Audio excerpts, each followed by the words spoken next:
Thank you very much, Mr. Prime Minister. It is now with great pleasure that I call upon the Leader of the Opposition, the Shadow Prime Minister, Mr. Paul Pelletier.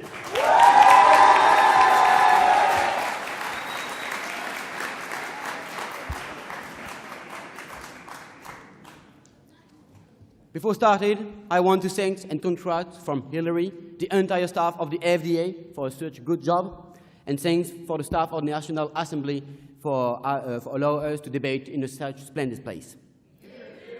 Your Excellency, Monsieur le Directeur, Monsieur le Secrétaire Général, Madame la Directrice, please, distinguished members of the jury, may reason guide your choice rather than passion.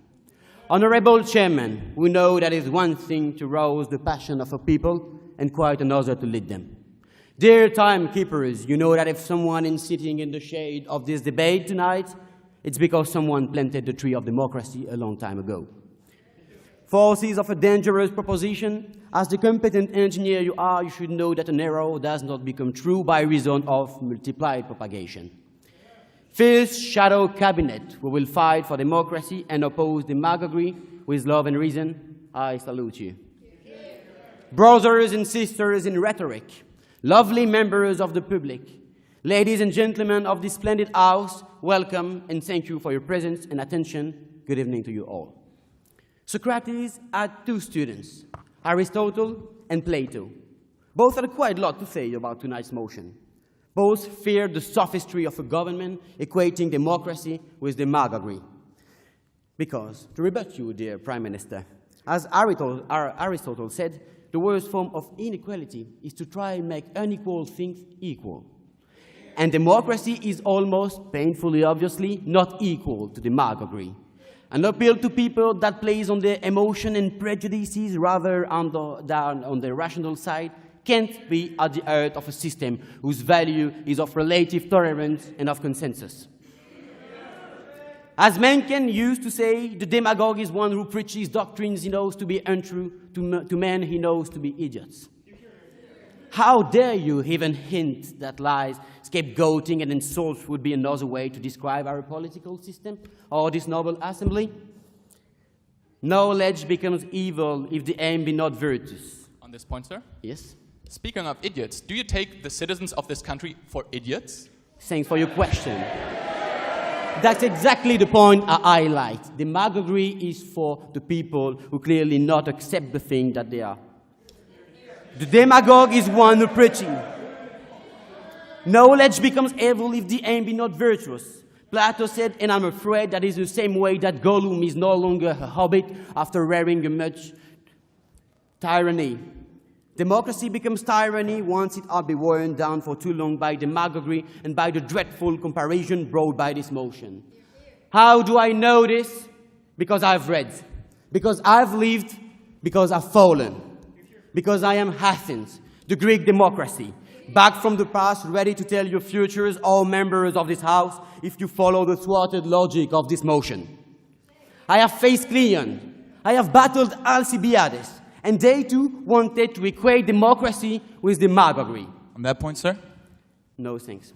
Democracy are all different, but at their heart, they all seek to counter the arbitrariness of a few over the will of the majority.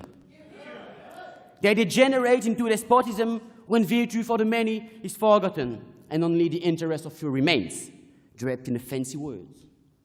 Horses led by donkeys, as Plato wrote. Demagoguery is the evil shadow of democracy and a perversion of the political speech. On that point, sir? Whose aim, no thanks. Whose aim is indeed, no thanks. Whose aim is indeed to seduce and entertain, but also, and most important, to teach and guide.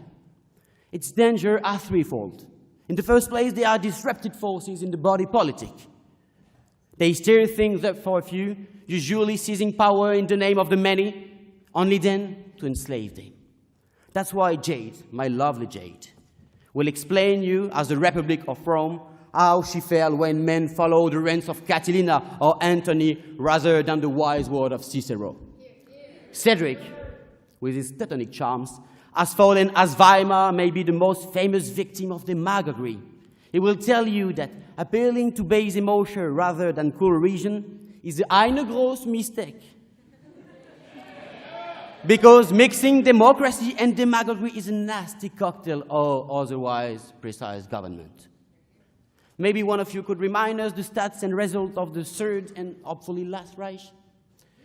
Our fairy diva, Susanna, is the Lost Republic of Venezuela, and she will tell you all the appeal of simple solution at the end of any democratic conversation. In Venezuela, and also in Chile, Argentina, or Brazil, if you let her, because demagoguery prevents discussions and counter-arguments. Finally, the very debate we enjoy tonight. So, dear members of the proposition, demagoguery is the first steering of the concert we call tyranny. Finally, MC, our whip, will remind you that democracy is and will help you learn the forgotten lesson that history brought with the demise of us, these four once great republics. So please, let us preserve our fifth. On that point, sir? Yes, for sure. So you differentiate democracy and demagoguery, but can you name one democracy in which there is no demagogue? As all democracy, certain systems are imperfect. But we all agree. Hey, do you know a democracy who is running with no problem, with no demagoguery, with no corruption? On that point, sir? No, thanks. Thanks for your question. So tonight, ladies and gentlemen, remember that demagoguery is to democracy what prostitution is to love. Ephemeral, illusionary, fallacious, and too costly.